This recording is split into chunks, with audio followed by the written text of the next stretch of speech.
Jade here, and welcome back to my channel.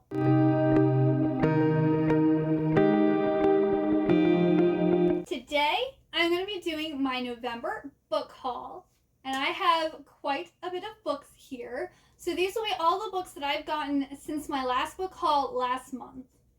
Some of these I did order in October, they just didn't get here in time for my October book haul, and then I have the rest here. So yes, let's get into this. I'm first going to show my normal books, and then I'm going to show my manga, and the stack for each is about equal.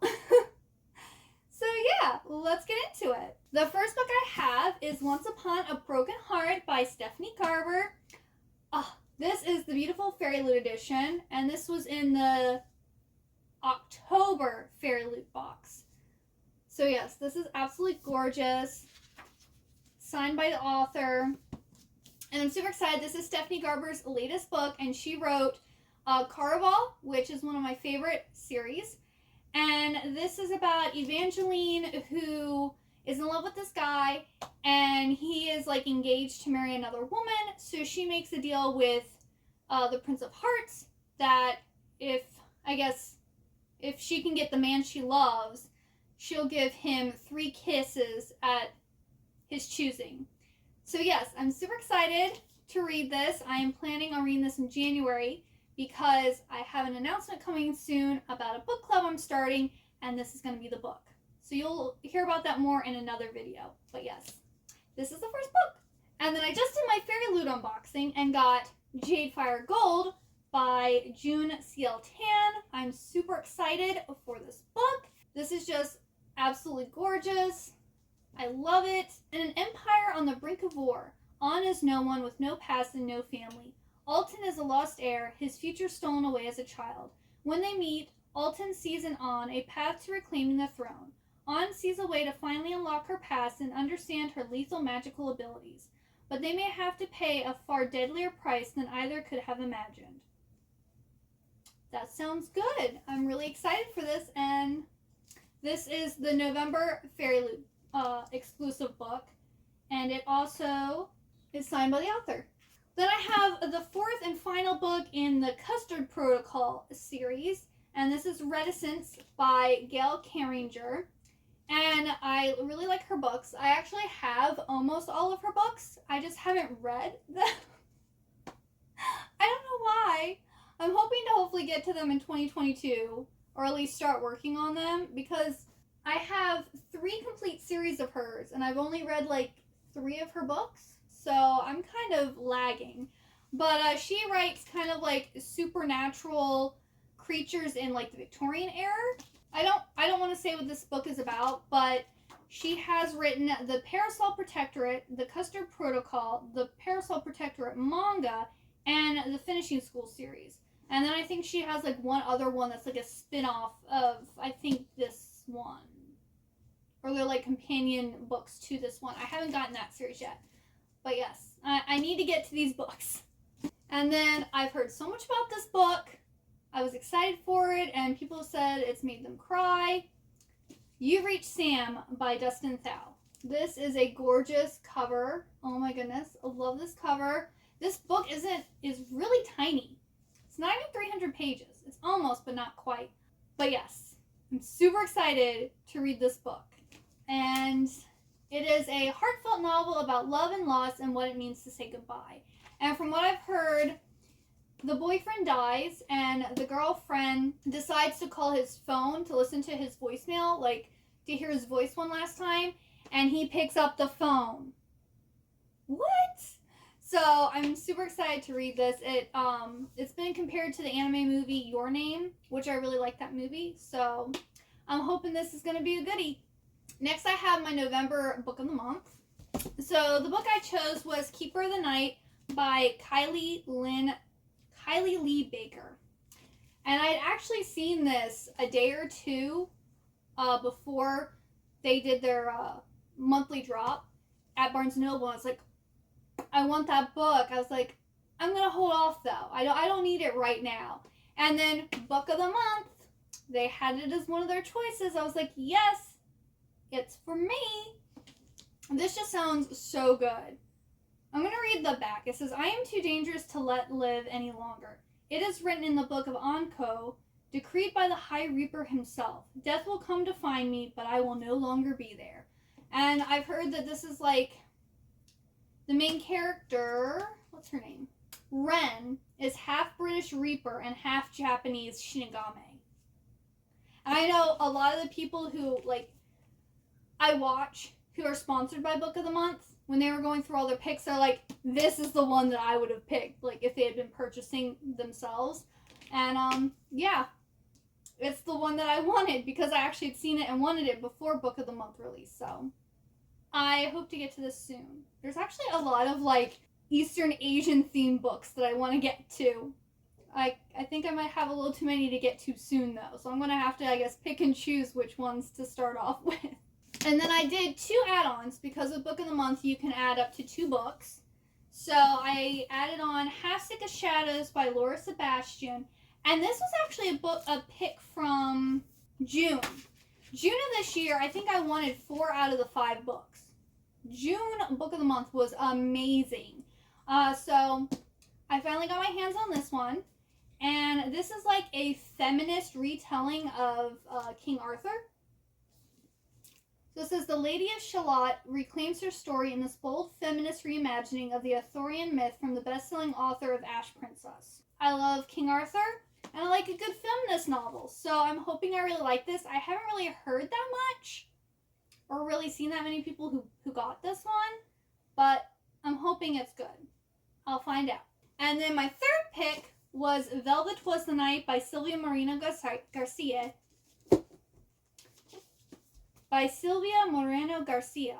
And this is apparently like a Pulp Fiction noir story. I read Mexican Gothic of hers in October and I absolutely loved it.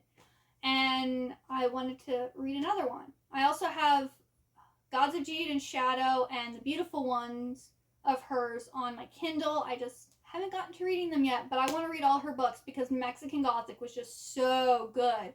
Also, all of her books are like around the 300-page mark. She doesn't write excessively long books. This is a slow burn of a noir about a daydreaming secretary, a lonesome enforcer, and the mystery of a missing woman they're both desperate to find. So it's like a mystery novel. Sounds good to me. I like me a good mystery novel. Then I got a few books off of eBay. It was one of those, I was looking for a certain book, which I'll show you first. And then it was like, oh, if you buy 3 books, you get the 4th one free. So I went through and I found some books that I was interested in, just so I could take, part of the deal. I think I got all these for like $15 or less. I know it was less than $15. It might have been like $10 or less. I'm not really sure. But at the beginning of November, I read My Dark Vanessa, and I absolutely loved it. 5 out of 5 stars. It's amazing. I talked about it in my October wrap-up because I had actually finished 3 books already when I filmed my October wrap-up, so I just talked about it. But in that book, they referenced the book Lolita by Vladimir Nabokov a lot, and I was kind of lost because I kind of knew like the premise of this story, but I hadn't actually read it. So I'm like, well, I love My Dark Vanessa, and they keep on mentioning this book. I want to know what they're talking about. And then maybe once I read this, I can then go back and read my Dark Vanessa, and maybe it will, I'll like it even more. I don't know. Or maybe it will, completely change the way I look at it. I don't know. I'll find out. But this is a very controversial, taboo book. Gonna say it there. It's pretty much about a pedophile. So is My Dark Vanessa. Well, it's about a girl who is taken advantage of by a pedophile. But this says, awe and exhilaration along with heartbreak and mordant wit abound in Lolita by Vladimir Nabokov's most famous and controversial novel, which tells the story of the aging Humbert's obsessive, devouring, and doomed passion for the nymphid Dolores Hayes. Lolita is also the story of a hyper-civilized European colliding with the cheerful barbarism of post-war America. Most of all, it is a meditation on love. Love is outrage and hallucination, madness and transformation. So yeah, I'm looking forward to reading this because I've heard a lot about it, and I want the tea. So there we go. So then the other books I decided to pick up were The Graveyard Book by Neil Gaiman, and This says it takes a graveyard to raise a child. Nobody Owens, known as Bod, is a normal boy. He would be completely normal if he didn't live in a graveyard, being raised by ghosts with a guardian who belongs to neither the world of the living nor the dead. There are adventures in the graveyard for a boy, an ancient indigo man, a gateway to the abandoned city of ghouls, the strange and terrible Sleer, but if Bod leaves the graveyard, he will be in danger from the man Jack, who has already killed Bod's family. I believe this is like a middle grade novel, I'm pretty sure, and it won like the John Newbery Medal. So, you know, I've heard great things, and I want to eventually read it, and I didn't have it yet. Then we have Looking for Alaska by John Green. Oh, this is also this is a Michael L. Prince Award for Excellence in Young Adult Literature by the American Library Association. So this is also a winner of an award. It says, before Miles Pudge Halter's whole existence has been one big non-event, and his obsession with famous last words has only made him crave the great perhaps. Francois Rabelais' poet, even more. He heads off to the sometimes crazy, possibly unstable, and anything but boring world of Culver Creek boarding school, and his life becomes the opposite of safe, because down the hall is Alaska Young, the gorgeous, clever, funny, sexy, self-destructive, screwed up, and utterly fascinating Alaska Young, who is an event unto herself. She pulls Pudge into her world, launches him into the great perhaps, and steals his heart. So it's a romance. It's a young adult romance. I'm all for that. And the last book in my 4 for 3 deal off of eBay is Mere Christianity by C.S. Lewis. And C.S. Lewis is the one who wrote the Chronicles of Narnia. And he wrote a whole bunch of, well, I don't want to say a whole bunch, but he wrote like a series of like books about Christianity too. So this one, okay, it says, one of the most popular introductions to Christian faith ever written. Mere Christianity has sold millions of copies worldwide. The book brings together C.S. Lewis's legendary broadcast talks of the war years. Talks in which he set out simply to explain and defend the beliefs that has been common to nearly all Christians at all times. Rejecting the boundaries that divide Christianity's many denominations, Lewis provides an unequaled opportunity for believers and non-believers alike to hear a powerful, rational case for the Christian faith. It is a collection of scintillating brilliance that remains strikingly fresh for the modern reader, and at the same time confirms C.S. Lewis's reputation as one of the leading writers and thinkers of our age. So I've been wanting to read this book. I actually had it on like my ebook wish list, but they were selling it for like $13, and I got one of these books for free, so maybe I got this one for free. But I'm looking forward to reading this because it sounds really good. Then I have The Enchanted Sonata by Heather Dixon Waltwork, and this is by the same author who did Entwined and Illusiarium. And this is a Nutcracker retelling. I am so excited. I'm going to probably start reading this later this week. I am just, yes. I found out about this book and I was like, oh, that's going to be on my December TBR. I need that book. So this is Clara Stahlbaum has her future perfectly planned. Marry the handsome pianist Johann Kauler. And settle down to a life full of music. But all that changes when Clara receives a mysterious and magical nutcracker. Whisked away to his world, an enchanted empire of beautiful palaces, fickle fairies, enormous rats, and a prince. Clara must face a magician who uses music as magic and the future she thought she wanted. And it says, The Enchanted Sonata, a retelling of the Nutcracker ballet with a dash of the Pied Piper, will captivate readers of all ages. And I am hoping for a good Nutcracker retelling because I love the Nutcracker. I actually was in the Nutcracker ballet, I think 4 years, because I did ballet for 5 years.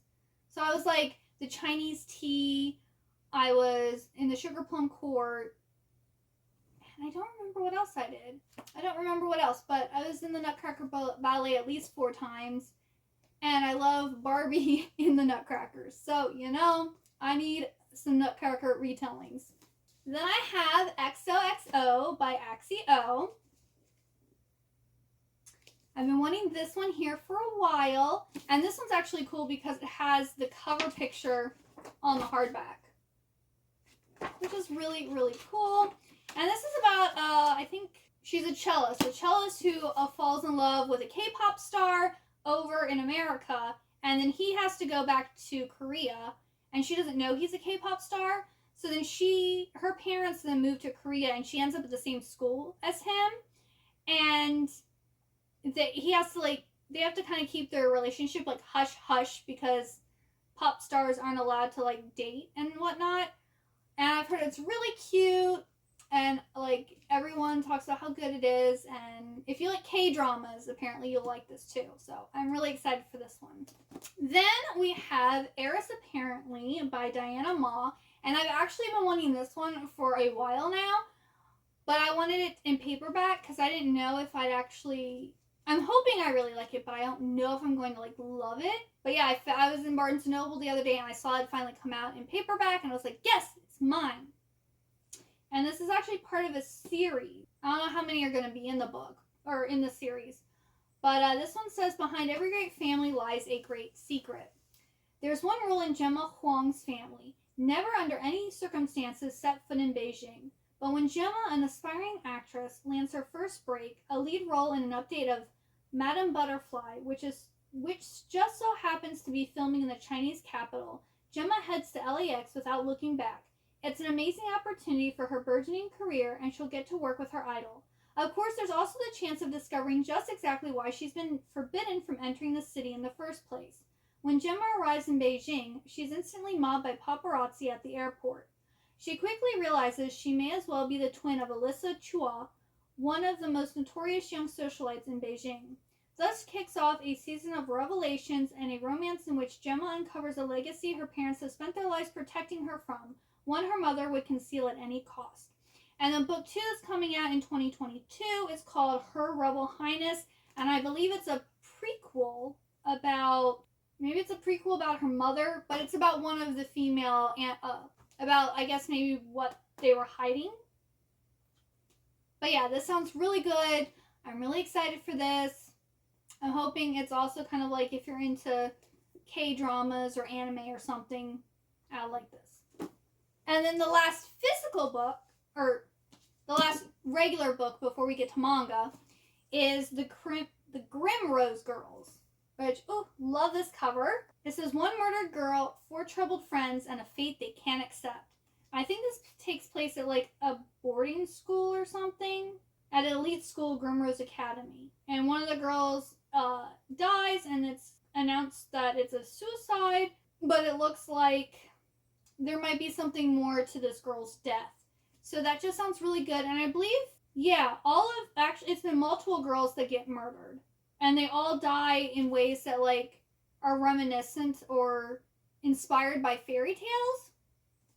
So that just sounds really, really good.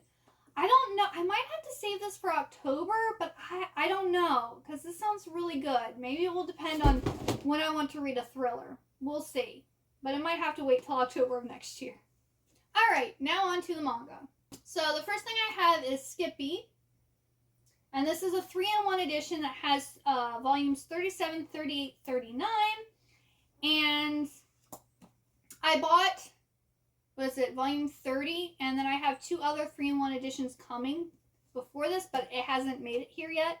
I bought all this from Barnes & Noble, and I bought this from Amazon, so Amazon got here quicker. But this is about Kyoko. She initially is living with this guy who, I forget whether he wants to be an actor or a musician, and she's, like, in love with him. And then she finds out that he's using her, and he doesn't actually have feelings for her. So she decides to become an actress and beat him and become more famous than him. And she meets this other guy, Sho, and he's, like, older, so I believe this is, like, an age gap romance. And he kind of, like, gives her advice and, like, helps her, and she becomes, like, a success. And I just love this series. If you do get this series, beware. There's 47 volumes out right now, so it's a big commitment, but it's worth it. And this is one of my favorite mangas, so yes. Then I got the final volume of Sakurahime, The Legend of Princess Sakura. This is volume 12. And yeah, if you've watched my other hauls, you'll have heard me talk about this series. I'm super happy to finally have it all, and I want to read it really soon. Then I got the last and final volume of Spell of Desire by Tomu Omi. And this series, here's the first volume. This is by the creator of Midnight Secretary. And this is Kariko Mochizuki runs an herb shop in a small seaside town. One day, a mysterious man dressed in black named Kaname Hibiki enters her shop and reveals that Karuko is actually a witch, and what's more, Karuko needs Kaname to help control her awakening power. Among the shocking news that Kaname imparts is that Karuko's mother is still alive and has entrusted Karuko with the immense power of the Witch Queen. As long as Karuko has that power, she will be the target of humans and demonic spirits alike. Kaname claims to be a knight that protects witches, but then he steals a kiss from Karuko. So I believe this is like a mature, like, romance series with like a supernatural twist, which sounds good, and I'm excited. Alright, then we have Night of the Beast by Chika Shiomi, and this is volume 4. For some reason I had volumes 1 through 3 and then 4 through 5, but I was missing number 4. So now I have all of them. This says, Aria's got a reputation as the toughest girl in school because she can't resist protecting those who get picked on by bullies. She's especially touchy about aggressive guys, which is why she's taken by surprise when her first kiss is stolen by a complete stranger. Not only does he keep making moves on her, but it seems like every time they meet, it's at the latest crime scene of a murder spree that's plaguing Aria's neighborhood. How is it that he seems to know all about the supernatural murder of those innocent girls? And how will Aria react to his claim only she can save him from a destiny so bloody that even the violent deeds of Black Demon slaughtering victims all over town will pale in comparison? So it sounds like another supernatural mystery. Romance. Alright, then I have volumes 5, 6, 7, 8, and 9 of Kiss of the Rose Princess. Number 9 is the final volume, so I also got all of those. You see a trend here? I'm completing series. I'm like, I need to get these series done. A lot of these I've had like for a really long time and I just never completed them. So it was the year to complete some manga series. And Kiss of the Rose Princess, it says, Anise Yamamoto has been told that if she ever removes the rose choker given to her by her father, a terrible punishment will befall her. Unfortunately, she loses that choker when a bat like me named Ninufa falls from the sky and hits her. Ninufa gives Anise 4 cards representing 4 knights whom she can summon with a kiss. But now that she has these gorgeous men at her beck and call, what exactly is her quest? So it just sounds like it's going to be like a really cute reverse harem series. Then I got all of Utana. So I got the, I guess, the deluxe, okay, the Revolutionary Girl Utana Complete Deluxe box set. So this has all the complete series of the Revolutionary Girl Utana by Chiho Sato and B. Papas. And then it also has, I believe, the Adolescence of Utana. And then I also got Revolutionary Girl Utana After the Revolution. Yeah. So these come in a nice box set, and they're nice heavy hardcovers. So we have this one here. And the second one. And I initially ordered these from Barnes & Noble, and then Barnes & Noble was like, oh, sorry, we don't actually have these. Even though they still have that they're available on their site. So I had to pay an upcharge on eBay, and they weren't even new. But that's okay, because I have them now. And then this, I believe I picked up at Amazon. So I have all of Utana now. Then I also finished Demon from Afar by Kariyuki. So I have volumes 5 and 6 here. 5. There's 6. And I've already talked about these on my channel before. I actually had them in a reading vlog. I read them during my Vampathon reading vlog. So if you wanted to hear what this series is about, you should go and check that out. But basically, it's a gothic horror series. Kariyuki writes gothic horror. It's amazing. Her artwork's gorgeous. I highly recommend. And then the last two, I finished the Rosa Versailles manga series. So I have here the Rosa Versailles by Ryoko Akita, Volume 5. And then I have Volume 6. And these are nice, really nice hardcovers. I believe I got both of these off of Amazon. One actually was shipped from the UK. And it's funny because Volume 5 is so much smaller than the rest. Because like 1, 2, and 3 are like really big. And then 5 is tiny. And then this one is around the same size as 1, 2, and 3. So yeah, I'm so happy I finally have all of Rosa Versailles. I'm also happy that I got so many manga series done because now, like, I can, like, binge read them and I won't have to worry about, is this series going to get completed or not? It will, because I have all the volumes. So, yeah. I really hope you liked this video. If you did, please give it a big old thumbs up. Also, hit that subscribe button down below. And let me know what books you've gotten recently. Have you gotten anything good? And or are any of the books that I showed you ones that you want to get for yourselves? Just let me know in the comments below. And I hope to see you next time. Bye-bye!